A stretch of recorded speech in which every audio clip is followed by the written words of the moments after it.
प्रथम अतिशय शॉर्ट नोटीसमध्ये सुद्धा आपल्याला मोठ्या संख्येने उपस्थित राहिला त्याबद्दल मी सर्वांचे आभार मानतो.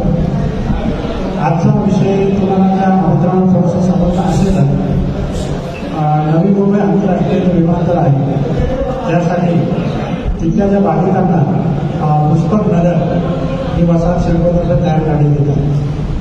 ज्याप्रमाणे नवी मुंबई एअरपोर्टची प्रसिद्धी झाली मात्र पुष्पक नगरचा ज्याप्रमाणे प्रचार आणि प्रसार व्हायला हवा होता त्याप्रमाणे झालेला दिसत. त्यामुळे तिथे जे स्थानिक भूमिपत्र आहेत त्या अनेक अडचणींना त्याचा सामना करावा लागला. त्यासाठी तिसऱ्या बहुउद्देशीय शाळा संस्थेचे अध्यक्ष सुनील काटेकर यांनी एक संकल्पना सादर केली आणि त्याच्यावर आपण आता काम करत आहोत. पुष्पक नगरमध्ये जे बांधकाम व्यावसायिक आहेत तसेच जे प्रकल्पग्रस्त स्वतःही बांधकाम करत आहे त्यांच्यासाठी आपण एक पुष्पक नगर प्रॉपर्टी एक्सपो हे आयोजन करण्यात आले. दिनांक 22 ते 31 जो रोटरी क्लबचा महोत्सव आहे त्याच ठिकाणी आपण हा साजरा करत आहोत. तर पुष्पक नगर प्रॉपर्टी एक्सपो साजरा करण्याचं कारण असं आहे की पुष्पक नगर प्रॉपर्टी जास्तीत जास्त लोकांपर्यंत पोहोचावी आणि त्यामुळे तिथला जो फ्लो आहे तो सध्या कमी आहे तो वाढावा यासाठीच आपण हा प्रयत्न करत आहोत. आणि आज आपल्या इथे पुष्पक नगर ओम सिव्हिल कंट्रोल्सचे नाणे सुप्रसिद्ध साहेब आलेले आहेत. तसे श्री रिद्धी सिद्धीचे आणि सिंघवी साहेब तिथे आलेले आहेत. त्यांचे काही प्रश्न सुद्धा इथे आहेत ते सुद्धा आपण ते डिस्कस करणार. तर मी कटेकर साहेबांना विनंती करतो की त्यांनी नमस्कार पत्रिका वंदनीय.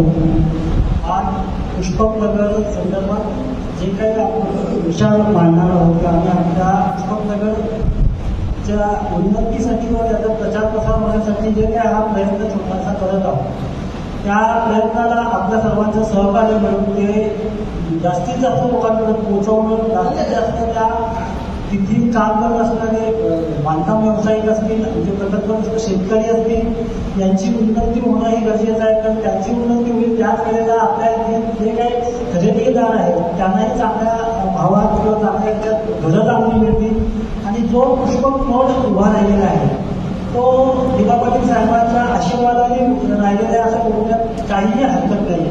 तर दिबा पाटील साहेबांनी ज्या वेळेला 12.5% या एरियात निर्मिती झाली त्यांच्या प्रयत्नाने आणि त्या निमित्ताने इथला शेतकरी हा जगलेला आहे, तो वाढलेला आहे चांगल्या प्रमाणात. आज तो प्रसिद्धी आहे किंवा चांगल्या प्रमाणात काम धंद्याला लागलेलं आहे. पण बिल्डर व्यवसायिकमध्ये ते लोक नाही आहे. पण जरी नसले तरी आज ते वृत्तीच्या माध्यमातून सर्व बांधकाम व्यवसायाबरोबर आहे आणि आज तेही या व्यवसायाच्या गोष्टींसाठी पावलं पुढे यायला पाहिजे. हा एक आमचा उद्देश दिशा बहुतेक सेवा संस्थेचा प्रयत्न आहे. कारण स्थानिक प्रकल्प नसतात आणि स्थानिक लोक जगली तर सगळे लोक वाढत जातात.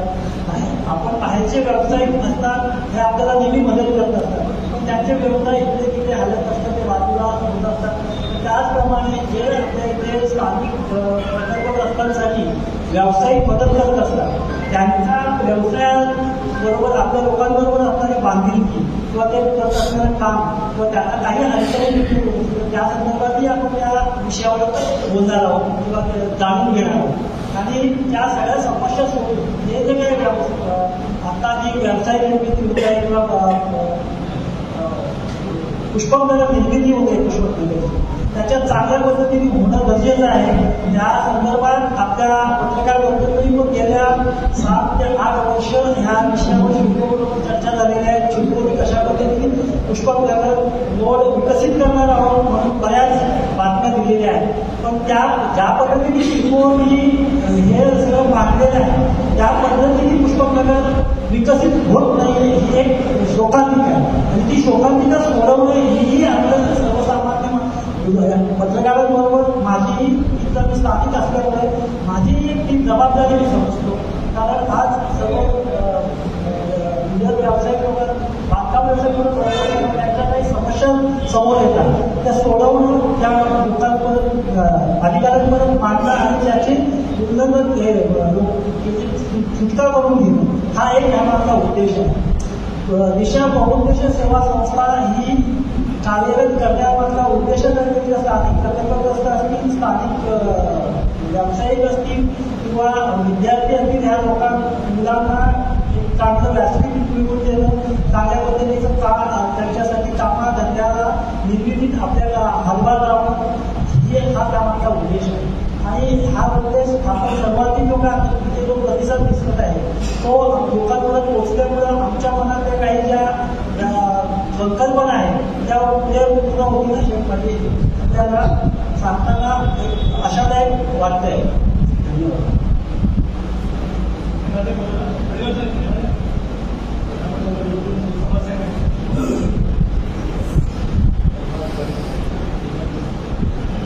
नमस्कार. सगळे आले पत्रकार आणि अध्यक्ष खूप खूप धन्यवाद आम्हाला बोलवलं आहे. पुष्पकनगर बरेच मोठा रोड आहे आणि FSI शिवकॉलनी महानगरपालिका आहे आणि शासनाने मला FSI भरपूर दिली आहे. त्यामुळे इथं खूप मोठा प्रमाणे लोक येणार आहेत. दाखवणी सुरू आता इथं ट्रान्सपोर्टेशन नाही आहे. ट्रान्सपोर्टेशन मी शासनाला बोलतो की काय बस चालू करा लोकांनी यायला जायसाठी. दुसरं पाण्याची सोय नाही आहे. दुसरं MSCBचे लाईटचे खूप प्रॉब्लेम येतो तिथं ज्यासाठी रोज आहे त्याच्यावर लक्ष द्या आणि आम्हाला ते सगळं करू द्या. त्यासाठी आम्ही ते बांधकाम किंवा काय करत आम्ही करू शकतो आणि लोकांना सांगू शकतो ते सगळ्या सुविधा आहेत शिकवणी आणि महानगरपालिकाने शासनाने दिलेली आहे. धन्यवाद. पुष्पकनगर खूप सुंदर आणि चांगलं गोष्ट आहे. तर तिथे सर्व ग्राहकांसाठी खूप मोठी सरकारची संधी येते. तर त्याची घराची बुकिंग किंवा घर घेण्यासाठी खूप चांगली कल्पना आणि चांगली योजना आहे. तर घरासाठी ग्राहकांनी खूप तिथं सपोर्ट करावा, इन्व्हेस्टमेंट करावी आणि त्याचं सर्वात जास्त बेनिफिट कस्टमरला होणार आहे. गोल्डन चान्स आहे, त्यांनी ह्याची संधी घ्यावी एवढं बोलतो. नागेश देशा परदेशीय संस्था या एक्सपोसाठी यांना कसा सपोर्ट करणार त्यांची म्हणजे यांच्या पर्यटन पेपर मांडणार विशाल बहुदेवार संस्थेतर्फे त्यांनी जी एक समस्या सांगितली वाहतुकी संदर्भात का तिथे बस सेवा नाही आहे किंवा काय. आणि मागच्याच महिन्यात म्हणजे 20 दिवसापूर्वी माननीय गणेश साहेबांबरोबर ही समस्या मांडली. त्यांना आम्ही पत्र दिलं. त्या पत्रावरून लगेच त्यांनी तिथले परिवहन अधिकारी आहेत त्यांच्याशी बोलणं करून येत्या 1-2 महिन्याच्या आत ह्या पुष्पकनगर रोडसाठी बस सेवा सुरू करावी म्हणून आश्वस्त केलेले आहे. आणि आम्ही त्याचाही पाठपुरावा करणार आहोत कारण स्वतः अधिकारी माजी गोष्टी झालेली आहेत त्या संदर्भात. नाईकसाहेबांनी काय सांगतात शब्द दिल्यामुळे नाईकसाहेबांनी शब्द दिला आहे समोर स्वतः अधिकाऱ्यांना बोलल्यामुळे हे काम लवकरात लवकर आपण इथे 2 मुद्दे वेगवेगळे मांडतात. तर आपण पुष्पकनगरचं प्रॉपर्टी एक्सपोर्ट येतं आणि दुसरीकडे लोकांना समस्या आहेत या ठिकाणी पण मांडतात. मग समस्या असताना लोक घराची देतील का हा पहिला प्रश्न. दुसरा प्रश्न आपण जे म्हणताय की इथे बस व्हावी ते लोकांची सोय व्हावी वाहतुकीची. आता इथे स्थानिक रिक्षावाल्यांची तिथे तो विरोध आहे म्हणून ती बस चालू नाही. मागे बस चालू झाली होती त्याच्यावर दगड कमी झाले हा प्रकार झाला होता. त्याच्यामुळे ती बस NMPने बंद केली. पण हे 2 मुद्दे वेगळे. तुम्ही इतर एका ठिकाणी सांगताय की या ठिकाणी लोकांनी घरं घ्यावी आणि या ठिकाणी समस्या ते पण सांगताय.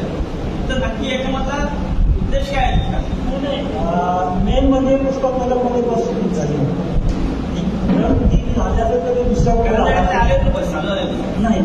पुष्पकनगर बस व्यवस्था झाली नव्हती. करंजाड्यामध्ये आज बस व्यवस्था चालू आहे ती NMPची काय आणि ती आज आणि त्याच्याबरोबर रिक्षा व्यावसायिकांनाही मोठा धंदा आहे. दुसरी गोष्ट म्हणजे बस ही एक ठराविक रुपयात मिळते आणि त्या रूपात लोक उतरल्यानंतर त्यांना पुढे जाण्यासाठी जर काही महत्वाची व्यवस्था असते ती रिक्षा असते. आणि रिक्षा इतक्या लांब पल्ल्यावर जास्त चालत नाही. आपल्या स्थानिक प्रकल्प असताना ज्या रिक्षा आहेत त्यांना बस वाहतूक सुरू झाल्यामुळे धंदा वाढणारा धंदा आहे ते लक्षात घेतलेले आहे. रिक्षांना धंदा आपण जिथे जिथे बघा आणि एसटी स्टँडवर एसटी येते त्याच्यामुळे रिक्षा चालते. त्याच्यामुळे काही लोकांचे गैरसमज असतील किंवा असा समज असेल का बस सुरू झाल्यामुळे रिक्षाला धंदा मिळणार नाही चुकीचं आहे. रिक्षा स्टँड हे काय केली जिथे रिक्षा स्टँड आहे तिथे बस जात नाही. बस सर्विस असते त्यामुळे बस येत जात असते. त्याच्यामुळे जो काय अंतर्गत प्रवास असतो तो सगळ्या ठिकाणी रिक्षानेच होतो.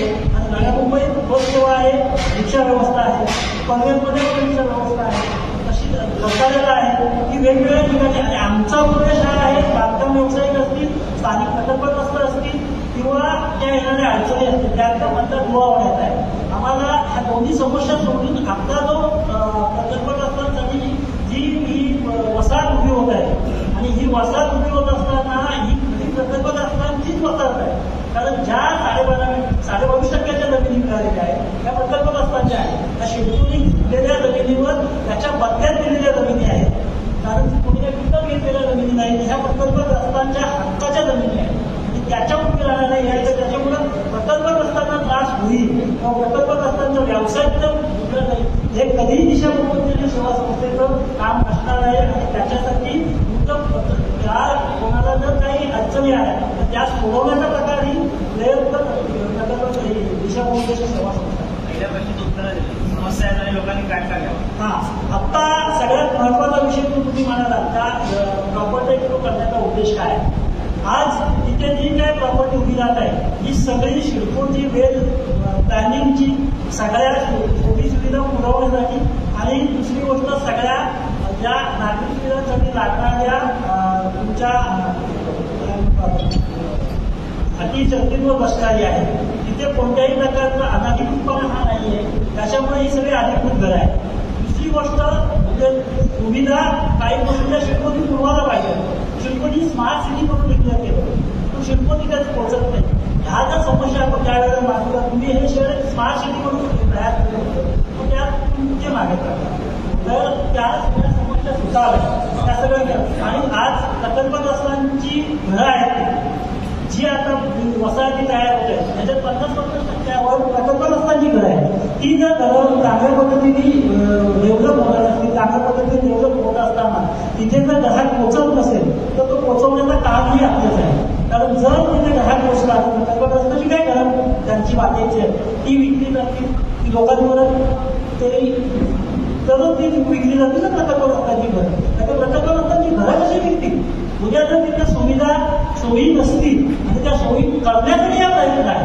प्रकल्पग्रस्तांची घरं विकली गेली नाही त्याच्यासाठी हा प्रयत्न आहे. दिशा बहुउद्देशीय संस्थेचा शिडकोने जाहीर केल्याप्रमाणे ज्या सुविधा असतील त्या प्राप्त न झाल्यास कशा प्रकारचा पुढील लढा असेल आणि बिल्डरांना आपण कशा प्रकारे सोबत घेऊन चालणार. दिशा बहुउद्देशीय सेवा संस्थेचा आता जे म्हणा या साईटजवळ आणि बांधकाम व्यावसायिक असतील आणि दुसरी गोष्ट आमच्या प्रकल्पग्रस्त शेतकरी असतील यांचा समन्वय करणं गरजेचं आहे. प्रत्येक वेळेला हे सगळे लोक एकत्र येतातच असं नाही आहे. कोणतरी आपल्याला पुढाकार घेणारा व्यक्ती पाहिजे किंवा कोणते असं एक व्यक्तिमत्व पाहिजे असं विश्वासपात्रता पाहिजे असं. आज प्रकल्पग्रस्त म्हणून किंवा स्वतःही प्रकल्पग्रस्त आहे. माझी 22.5% प्लॉट आहे. तसेच शेतकऱ्यांचे प्लॉट आहे. आज मी प्रकल्पग्रस्त संघटनेवर काम करतो. युवापती नागपूर समितीतून कार्याध्यक्ष म्हणून काम करतो. आज इथल्या प्रकल्पग्रस्तांच्या या सगळ्या समस्या शिडकोवरून मांडण्याचा आम्ही वेळोवेळी काम करतो. प्रकल्पग्रस्तांचा आणि बांधकाम व्यवसाय यांच्यामध्ये आपण दुवा आणि त्या सोडवण्याचा लोकांना चांगल्या पद्धतीने समज ज्या सोयी सुविधा असतील त्या पोहोचवण्याचं आणि ह्या ज्या प्रकल्पग्रस्तांना तिथे प्लॉट मिळालेले आहेत त्याच्यावरची काही बांधकामं चालू आहे ती पण लोकांपर्यंत नवीन ग्राहकांपर्यंत पोहोचणं गरजेचं आहे. सगळ्यात महत्वाचा जर बोलायचं ठरलं जो पुष्पकलेचा प्लॉट तयार होत आहे त्या मोडमध्ये ज्या घरं तयार होत आहे किंवा त्यांच्या जर किमती बघितल्या तर अनधिकृत बांधकामाच्या लेवलच्या आसपास ज्या किमती आहेत आणि हे एवढं सगळं म्हणजे दुर्दैव म्हणावं लागेल तर लोकांना पनवेलपासून 3 किलोमीटरवर किंवा 5 किलोमीटरवर ही वसाहत बसत आहे. शिडकोली प्रकल्पग्रस्तांच्या नावाखाली केलेली वसाहत तयार आहे पण तिचं कुठल्याही पद्धतीनं ज्या पद्धतीने तिला प्रसिद्धी द्यायला पाहिजे होती किंवा काय करायला ती केलेली नाही. तिथे सुरुवातीला 5 स्टार हॉटेल 6 स्टार हॉटेल आंतरराष्ट्रीय स्टेडियम अशा बऱ्याच शिडकोली घोषणा केल्या होत्या आणि त्या आज अंमलबजावणीवर जात नाही. ते सगळं करण्यासाठी कुठलीतरी एक सामाजिक संस्था दोन्ही म्हणजे प्रकल्पग्रस्तांच्या आणि बांधकाम दुवा करण्याचा प्रयत्न ही आमची दिशा बहुउद्देशीय सेवा संस्था काम करेल. उद्देश चांगला आहे मात्र आपण सांगण्यात एवढंच मी कळवलं नाही काय केलं पण मुद्दा वेगळा. दुसरा त्याच्यामधला अजून एक मुद्दा आहे मध्यंतरी पाटबंधारे विभागाने सिल्क पद्धत आपण आठवा आरती रेड फ्लड लाईन एरियामध्ये आहे माहिती आहे का आपल्याला? आणि तरी देखील इथे CCOC देत आहे. पण पाठवानगर विभागाचा याच्यावर ऑब्जेक्शन आहे. नाही, आता आता ही जी घरं आहेत त्या आपण पट्ट्यात बसलेलो आहोत. दर्शन करा. ही घरं प्रकल्पग्रस्तांच्या घराच्या मध्ये दिलेल्या जागा आहेत. आता ह्या ज्या संस्थेने ह्या जागा दिल्या किंवा ज्याच्यावर प्रकल्पग्रस्तांची घरं राहिलेली आहेत उभी राहिलेली आहेत, त्या संदर्भात आपण बोलत असताना किंवा ऐकत असताना आता ज्या त्यांना अडचणी तयार झालेल्या आहेत ह्या वॉटर पाण्याच्या समस्या तयार झालेली ही शिडकोनी त्याच वेळेला सोडवायला पाहिजे किंवा इथे घरं आपण देतोय तर या पाण्याची समस्या येणार आहे किंवा पाणी कमी पडते. आता हा जर ज्या पाणी कमी पडतं नाही flood line area flood line जरी एरिया असेल तरी हा एरिया 2005 पुऱ्या शहरात डिक्लेअर केलेलं आहे. नाही जरी ते डिक्लेअर जरी केला असेल तर या संस्थांनी म्हणजे आता आपल्याला वादाचा विषय तयार बोलताना ह्या संस्था आणि सरकारी संस्था आहेत ह्या एनओसी देतात कशा आणि सगळं झाल्यावर मग हे नको ते कसल्याचा उपयोग करू काम करणाऱ्या लोकांना आणि करून घेणाऱ्या लोकांना त्रास द्यायचा. आपण त्या मनाने फक्त भांडण्यासाठी तयार जर एरिया होती तर तिथं घरं देताना त्या जागा देताना त्याचा अगोदरच त्यांनी त्याची उंची वाढवणं किती बघावं काय करणं हे गरजेचं होतं. आता तर आपण त्या गोष्टीवर जाऊ शकत नाही. आता हे घर होऊ नये म्हणून आपण काय करू शकतो आपल्या हातात नाही ते शासनाच्या हातात आहे. तर शासनाला अशा पद्धतीने मान्य त्याच्यासाठी काही पर्यावरण लोक असतील त्यांच्याबरोबर संकल्पना मांडून आपण त्याच्याकडे घेऊन जाऊ शकतो. कधी कापड एक्सपोर्ट अशा प्रकारे असतात किती स्टॉल असताना इकडे काही ग्राहकांना सपोर्ट किंवा मिळणार आहे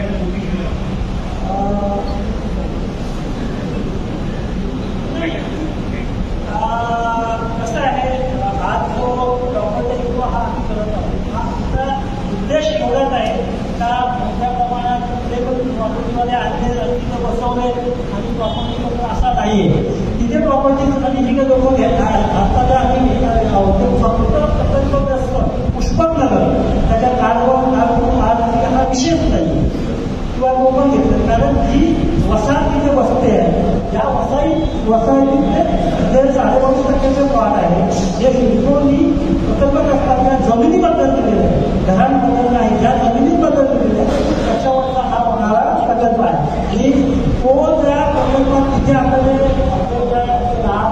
जास्त प्लॉट तिथे केलेलं नाही आहे जास्त लोकांना इन्व्हाइट केलेलं ज्यांना ज्या व्यावसायिक बांधकाम व्यावसायिकांना आपल्याला स्वतःहून वाटतं की आपल्या ज्या काही सदनिका तयार होणार आहे त्या विद्यार्थ्यांना लोकांना समोर आले त्याची माहिती मिळावी आणि त्या व्यवसाय जी काही बुकिंग होईल त्यांना चांगलं डिस्काउंट मिळणारच आहे असं कधी मान्य केलेलं आहे. 10% असेल सगळं असेल तरी त्या याच्यावर असेल आणि त्यांनी ते बघूनच केलेलं आहे की ज्या काय आपल्याला बुकिंग होईल त्यांना त्याचा फायदा मिळेल. या ठिकाणी किती व्यावसायिक त्या एक्सपोमध्ये सहभागी आहेत? आमच्या अंदाजानुसार आम्ही जास्त लोकांपर्यंत पोहोचवलेलं आहे. आज 12-15 लोक तिथेशी येतील याची आम्हाला खात्री आहे. कारण कसं आहे आम्हाला उगाच कोणालाही असं कुठल्याही बांधकाम व्यवसाय करून आम्हाला बरोबर पाहिजे का आम्हाला दिले आणि आम्हाला बसवलेले आम्ही त्यांचा आणि आपल्या समोर काय आहे या सगळ्यावर फी वगैरे काय आहे? स्टॉलची फी स्टॉल असेल ना ते प्रत्येकाचा नाही स्टॉलच्या फी वगैरे कसं आहे त्या जागेवर त्यांच्या घेतलेल्या याच्या आहे त्याच्यामुळे ते वेगवेगळे रेट सर्टिफिकेट आपण सांगू शकतो. त्या तिथल्या जागा आहेत त्याच्यावर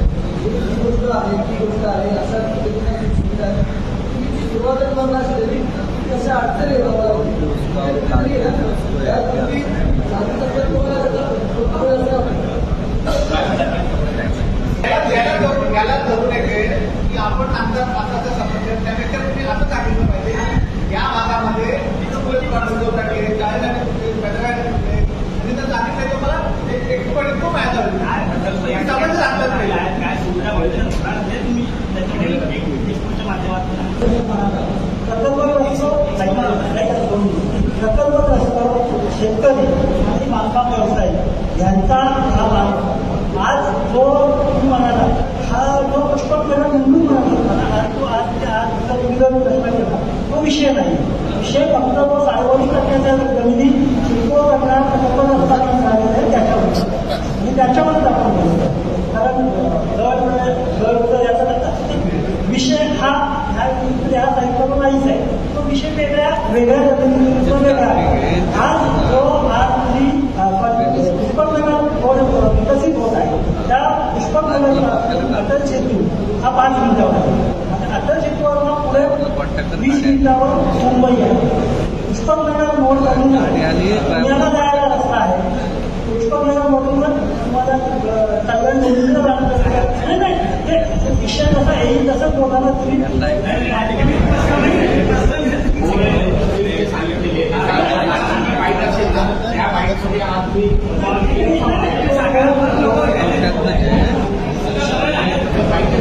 पुष्पकनगर अतिशय चांगलं आहे. लोकेशन सुद्धा चांगलं आहे. फक्त ते लोकांना अजून माहिती नाही. हे लोकांना माहिती करण्यासाठी आपण एक्सपो करायला बरं. ते आता एकदम नियोजन सिटी असल्यामुळे रस्ते वगैरे खारघरसारखं होणार आहे. तिथे काय ट्रॅफिकचा वगैरे काही विषय तर नाहीच आहे. मुंबई अतिशय जवळ आहे. एअरपोर्टचं काम जवळच आहे. तो काही विषय नाही आहे. फक्त काय आहे पुष्पकनगरची प्रसिद्धी जी व्हायला पाहिजे प्रचार आणि प्रसार तो झालेला नाही आहे आणि त्यासाठी आम्ही हा प्रयत्न करतो. साहेब इतर विकासकांपेक्षा प्रकल्पग्रस्त विकासकांच्या किमती सामान्य माणसाच्या खिशाला परवडणाऱ्या असतील का याच्यावर आपलं काय म्हणणं? आता जर तुम्ही त्यातला किमती बघितल्या तर सामान्य माणसाला परवडणारच आहे. तुम्ही अन्य ठिकाणी शेडकोच्या घराच्या किमती बघितल्या तर अगदी त्या गंगाला भेटलेल्या आहेत. पण तुम्ही पुष्पकनगरमध्ये अगदी चांगले जे प्रोजेक्ट आहेत त्यात सुद्धा त्या मानाने किमती कमी आहेत. इतर विकासकांचं असं म्हणणं आहे की पुष्पक रोड मधल्या ज्या काही डेव्हलपमेंटसाठी जे चार्जेस लागतात स्थानिक प्रकल्प समिती किंवा इतर जे काही संघटना आहेत यांना काही ठराविक आगाऊ रक्कम द्यावी लागते की जेणेकरून तो जो खर्च आहे तो जो भूखंड आहे तो सामान्य ग्राहकांकडनं वसूल केला जातो. याच्यावर आपलं काय मत? असं तुम्ही ऍक्च्युली किमती बघितला तर तो भूखंड हा जो बोलताच येणार नाही. कारण आता तुम्ही खांदा बागलीचे वगैरे जर बघितले तर तुम्ही करोडच्या वरच जातात. नाही मी दरांबद्दल बोलत नाही. स्थानिक दराचा विषय आहे ना. भूखंड पडतच नाही. दरच कमी आहे तिथे. स्थानिक जे गट आहेत प्रत्येक गावातले जे गट आहेत त्या ठिकाणी त्या विकासकाला तिथल्या काही प्राथमिक सुविधा हे करण्यासाठी काही आगाऊ रक्कम द्यावी लागते. ओके की त्याचा भूखंड सामान्य नागरिकांच्या खिशातनं विकासक काढतो. याला प्राबंध करता येईल का किंवा याच्यावर तुम्ही कशा पद्धतीनं पाहताय प्रकल्पग्रस्त विकासक म्हणून? आपण किंमती वाढला किंवा याच्या संदर्भात आहे त्या संदर्भातच आम्ही सकारात्मक म्हणजे शेतकरी असेल आणि बांधकाम व्यवसाय असेल यांच्यात काय अडचण तयार होते ते सुद्धा करण्यासाठी आम्ही आहोत. आणि दुसरी गोष्ट तुम्ही किमतीचं म्हणाला तर त्या सगळ्या ठिकाणी ज्या पद्धतीने बांधकाम व्यवसाय काम करतात त्याच पद्धतीने इथेही काम हे अगदी बरोबर. त्याच्यामध्ये तुम्हाला मी स्पष्टपणे अजून थोडंसं उदाहरणासकट सांगतो की पुष्पकनगर सोडून विकासकाला इतर ठिकाणी टेम्पररी इलेक्ट्रिकलचं कनेक्शन घ्यायचं असेल तर त्याला ते 30-35 हजारामध्ये सहज मिळतं. तेच पुष्पकनगरमध्ये त्याला 1,00,000-2 लाख रुपये मोजावे लागतात आणि तो भूखंड ही जी रक्कम आहे ग्राहकांकडनं वसूल करण्यात येते. तर त्या ग्रामीण पातळीवरच्या ज्या काही संघटना आहेत किंवा जो काही गट आहे ज्या अतिरिक्त ग्राहकांच्या खिशाला जी टाकली बसते याच्यावर प्रकल्पग्रस्त विकासक म्हणून तुम्ही त्याला प्रबंध घालणार आहात का किंवा त्याकडे कसं पाहता? हा आता 14 वर्षात मी हे आता शिकवत सगळे टेबलचे स्वस्त वाढत होतं ट्रान्सफरपासून दिल्ली त्याच्यामुळे तो कसा वाढत होता. निराकरण पण थोडं वर्ष घेत होतं आणि आता तर ज्याप्रमाणे इलेक्ट्रिसिटीच्या ट्रान्सफरवर प्रत्येक स्पॉटसोबत बसायला लागते त्यामुळे तो ऑलरेडी आता खर्च कमी होणार आहे. त्याच्यामुळे आणि तो काही अडचण आहे की आता जवळजवळ 75% 100% सोडलेली आहे. ते बांधकाम व्यावसायिकांना मान्य बाकीच्या लोकांना कारण जो कॉन्ट्रॅक्टर आहे त्याला जर 10 किलोमीटर बाहेर लागणार असेल तर 100 मीटर बाहेर आणण्यासाठी असेल तर तो कसं वाटतं. म्हणजे गावठी हिस्सा जो प्रकारे तो आता बंद झालेला आहे असं आपण